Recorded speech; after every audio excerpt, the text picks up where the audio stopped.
ulama kwe wangela arresho hultahu e augia hawariate sokino angawore kala kama balahu ilisheye እግዚአብሔርም በምድር ሁሉ ላይ ይነግሣል በዚያን ቀን እግዚአብሔር አንድ ስሙም አንድ ይሆናል ትንቢተ ዘካርያስ ምዕራፍ 14 ከቁጥር 9 እነሆ በጉጉት ሲጠበቅ የነበረው 17ኛው ዙር የሚሌኒየም አደባባይ ጉባኤ ደረሰ ከግንቦት 14 እስከ 17 2017 ዓመተ ምህረት ድረስ በኢትዮጵያ ሐዋርያዊት ቤተክርስቲያን ሐዋሳ ቅርንጫፍ ሰበካ የሚካሄደው ዓመታዊ የሐዋሳ ሚሌኒየም አደባባይ ጉባኤ በታላቅ መንፈሳዊ ድምቀት ይከናወናል በጉባኤው ጌታችን ኢየሱስ ክርስቶስ ከመላእክቱ ጋር በመንፈስ የሚገኝ ሲሆን ለክብሩ የቀባቸው አገልጋዮችና ምእመናኑም ይሰባሰባሉ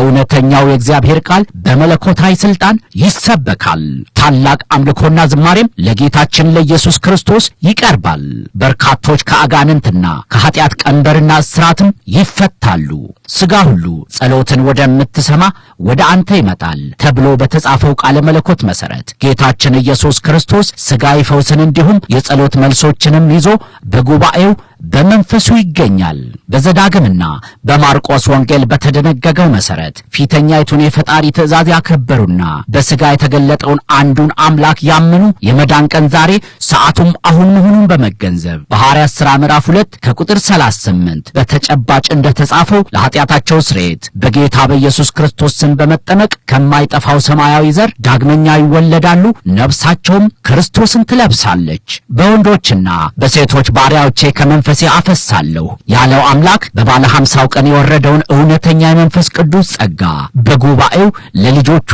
ያከፋፍላል እርሶም በዚሁ ጉባኤ በመገኘት የበረከቱ ተካፋይ ሆኑ ዘንድ በክርስቶስ ፍቅር ተጋብዘዋል ልብ ይበሉ ከግንቦት 14 እስከ 17 2017 ዓመተ ምህረት ድረስ ሐሙስ ዕለት ከ4 ሰዓት ጀምሮ በከተማይቱ አውራ መንገዶች እግዚአብሔር በዝማሬና በተለያዩ የእግር ጉዞ አምልኮ ይከበራል በዚያው ዕለት ከቀኑ 8 ሰዓት ጀምሮ በሐዋሳ ሚሌኒየም አደባባይ ጉባኤው በይፋ ይጀመራል እንዲሁም አርብ ቅዳሜና እሁድ ከጧቱ 2 ሰዓት ጀምሮ ሙሉ ቀን ጉባኤው በመለኮታዊ ጉብኝት የሚቀጥል ይሆናል በኢትዮጵያ ሐዋርያዊት ቤተክርስቲያን የሐዋሳ ቅርንጫፍ ሰበካ የኮንፈረንሱ አዘጋጅ ኮሚቴ በስጋ ተገይጾ